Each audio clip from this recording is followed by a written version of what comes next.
رمضان المبارک رحمتوں کا مہینہ کہلاتا ہے۔ اس ماہ میں اللہ تعالیٰ تو اپنے بندوں پر رحمت کر دیتا ہے، لیکن شاید ہمارے حکمرانوں کو اس رحمت کے ماہ میں بھی اپنے عوام کا کوئی خیال نہیں، اور اس بابرکت مہینے میں بھی لوڈ شیڈنگ جیسے عذاب کو عوام پر بیجا تسلط کر رکھا ہے، جس کی وجہ سے لاہوریے روزے کی حالت میں بھی نہر پر نہاتے دکھائی دیے۔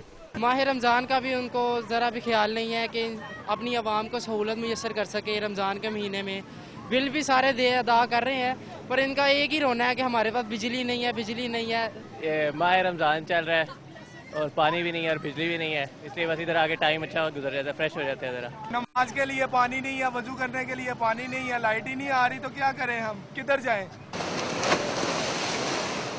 شہریوں نے اپیل کی ہے کہ حکومت ماہ رمضان کے تقدس کا خیال رکھتے ہوئے لوڈ شیڈنگ کا مستقل حل تلاش کرے تاکہ روزے دار کسی بھی قسم کے ذہنی کوفت کا شکار بنے بغیر روزے رکھ سکیں۔ کیمرہ مین شعیب سعید کے ساتھ عاصم بٹ، ڈان نیوز، لاہور۔